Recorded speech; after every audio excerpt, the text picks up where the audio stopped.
Whether you grab your phone right when you wake up or it's the last thing you look at as you fall asleep. Whether you scroll down to refresh your feed or scroll endlessly, you're proof that social media apps are addicting. They hook you with rewards, manipulate your dopamine centers, fill you with FOMO, imitate slot machines, and give you the same rush as gambling. And the worst part is that it all feels like it's stacked against you. I mean, how can your reward system, which is one of the oldest parts of the brain, stand up against our flashy phones and social media? For me to teach you how to break your phone dependence and social media addiction, I first have to take you about 50 years back. In the 1970s, an American psychologist, Dr. Bruce Alexander, performed what would come to be known as the rat park experiments to study the nature of addiction. These experiments involved putting individual rats with needles implanted in their jugular veins in Skinner boxes, which were roughly 3 times the size of a rat and equipped with only a light, a bottle of water, food, and a lever. While in these boxes, the rats could dose themselves with cocaine whenever they wanted by pressing that lever. Now, the interesting thing about the old stimulation, the rewarding stimulation, was the strength of it. There was no satiation. Animals would continue for hours and hours and didn't seem to satiate. They didn't feel full. They would just keep doing it for long, long periods of time. They would do it to exhaustion. It didn't take long for the rats to learn this association. Press the lever, experience pleasure, alleviate boredom, repeat. Pretty soon, these rats were triggering the lever frequently, preferring to drug themselves even more than eating. This would eventually lead to their death. The scary thing is that we, like rats, also learn pretty quickly. And now, only 16 years after the invention of the iPhone, we're stuck in our own cycles. Bored, take out your phone. Stressed, take out your phone. Lonely, take out your phone. Socializing, take out your phone. Working, take out your phone. Studying, take out your phone. And on the cycle goes. But while it may seem impossible to break your addiction, what I didn't tell you was that there was a second part to these experiments, and it's this part that gives us some hope. The second part had a similar setup as the first, but with some notable differences. The enclosure now had 2 bottles, one filled with water and another with a morphine solution. The enclosure was now also dramatically larger and contained food, running wheels, toys, and, importantly, other rats. Under these conditions, although the rats did occasionally consume the morphine water, they more often preferred to drink regular water. The conclusion: environment plays a huge role in the development and breaking of addiction. So the second part of the experiment shows us that we need 2 key things in order to break our addiction. The first being a change in our environment, and the second being exposure to different sources of dopamine. And this is because it's not that our normal day-to-day activities don't release dopamine, it's that when we use social media, that causes us to release way too much dopamine, and so we've built an unhealthy tolerance to it. Basically, the way this works is that we all have a certain base level of dopamine that we need to hit in order to feel satisfaction. But the thing is that that base level is raised every time we release too much dopamine. So by using our phones, we raise that base level, which means that sure, you could hit that base level again by using your phone more, but then you'll raise that base level even more, which will mean that you'll have to be even more reliant on your phone, and on and on and on. Basically, it becomes a vicious cycle that you can't get out of, and it just increases your reliance on your phone and social media. And we want to do the opposite, right? We want to be able to enjoy life without having to depend on our phone. What I think is the better solution is to learn how to lower that base level back down so that it's easier for you to feel satisfaction with more boring or mundane things and tasks. And one way that I found that really helps you do this is to romanticize your life. So I want to break the tips that I'm about to give you into 3 main areas. The first being you're romanticizing your personal life, the second, your work life, and the third, your relationships. So as far as romanticizing your personal life and romanticizing your life in general, the most foundational thing that you can do is to learn how to be present again. And the reason that this is such an effective antidote to doom scrolling is because, at least for me, I know that whenever I gravitate towards my phone and use it way too much, it's because I'm using it to avoid feeling negative emotions. whether that be boredom or anxiety or loneliness or whatever. But something else that I've noticed is that whenever I feel these things, it's usually because I'm thinking way too much about the past or way too much about the future. And so by coming back to that present moment, then those feelings automatically go away without me having to seek some sort of external distraction or stimulation in order to forget those feelings because I no longer have them. So one way that you can do this, if coming back to the present moment isn't already a familiar practice to you, is to use something that's known as the 5-4-3-2-1 grounding technique. Basically what it is using all of your senses to ground and come back to the present moment. To give you a breakdown of how exactly to do it, it's essentially just naming 5 things that you can currently see, 4 things that you can touch, 3 things that you can hear, 2 things that you can smell, and 1 thing that you can taste. So usually this is the hardest thing to come up with, which is why you only have to come up with 1. But for example, if you just brushed your teeth, then you might still have that minty freshness in your mouth. Or if you just chewed some gum, then maybe you can still feel that fruity flavor. Another thing that you can do to help you come back to the present moment more often is to make your room or your house or whatever environment you find yourself most in a more comfortable and pleasant place for you to be in. And the way that I suggest that you do that is by curating it to your likes and your interests. So for example, some things that I've done that you could do too is to put up some string lights, to install LED lights, to burn incense or a candle if that's more your style, to get some posters to put on the wall or a painting. Basically, my recommendation here is to, again, use this as an opportunity to stimulate all your senses and use the grounding technique to come back into presence, which means that every time that you find yourself in your room or your house or whatever environment you choose to curate to your likes and interests, you'll find it a lot easier to come back into the present moment and ground yourself. But if you don't have these things and you don't necessarily want to go out and buy them, then something else that you can do is simply clean. And I know that doesn't sound like the most attractive or entertaining option ever, but believe me, it makes a huge difference in how you feel.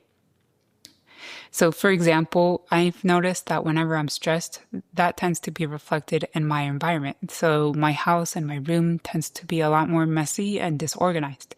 And I've noticed the opposite to be true as well. So whenever my house is messy for whatever reason, then that automatically stresses me out because I've learned to associate the two. So cleaning is a very easy and accessible way for me to feel relaxed again and more comfortable in my environment. But another huge benefit to cleaning is that you release dopamine anytime you finish a task. So by taking the time out to clean and actually going through with it, you'll automatically give yourself a hit of dopamine. And the best part is that it'll be a more sustainable and long-lasting source of dopamine versus scrolling on your phone, because you'll know that you'll have done something productive and good for yourself. And that actually brings me to my next tip, which is to learn how to live more slowly. And I know that as soon as I said that, you probably thought of a million excuses why you can't do that. So maybe you have a busy work schedule, maybe you have a lot of plans with friends, maybe you have to take care of a family member. But if you're watching this video, then that means that you probably tend to doom scroll a lot. So why not use that time to do something nice for yourself instead?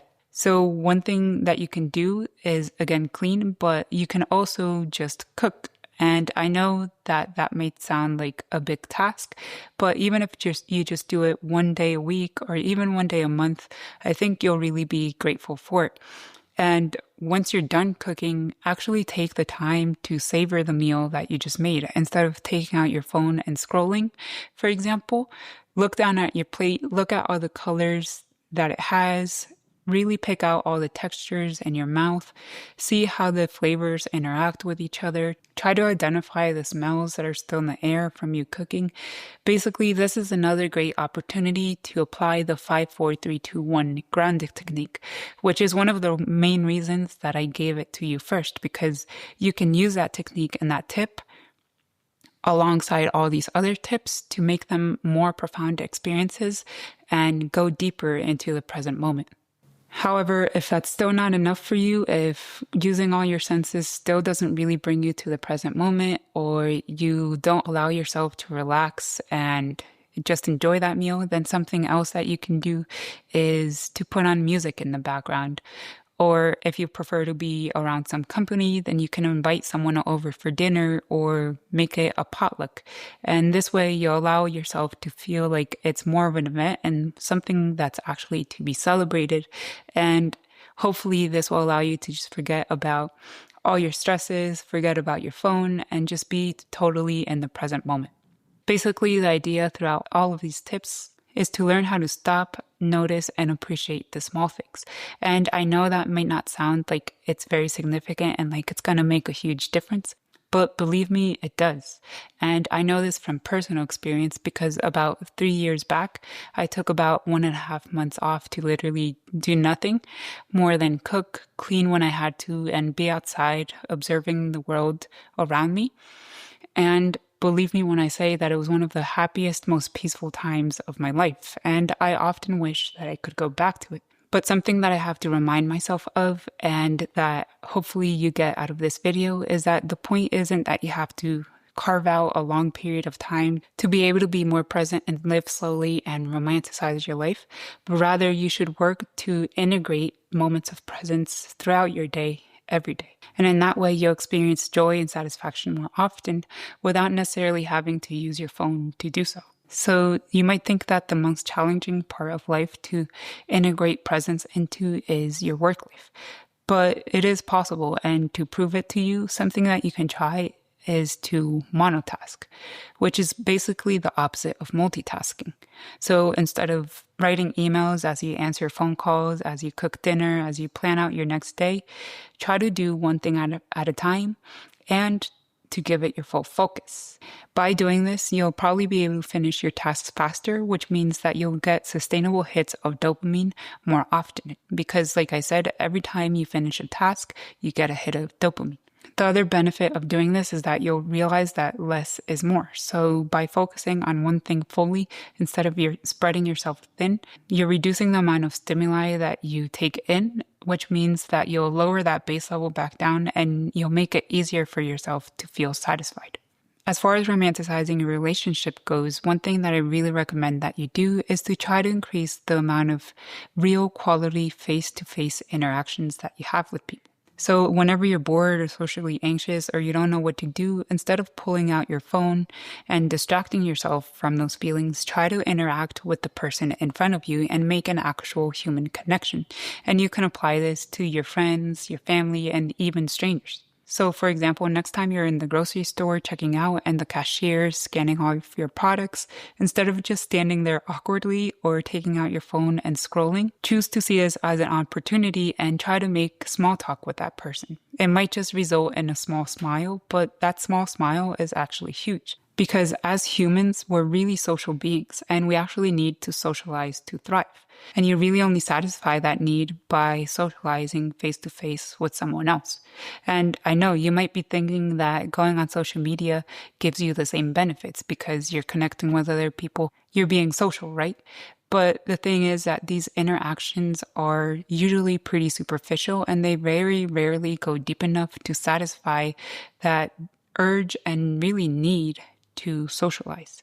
And again, you can apply this to your friends and your family as well. So next time you're with your sister or your mom, take the time to really ask them how their day is going, how they've been feeling. Be there to encourage them and support them, or just hear them out if they just need to vent. You'll find that if you do this, you'll build a lot deeper connections with these people, which not only benefits you, but it also benefits them.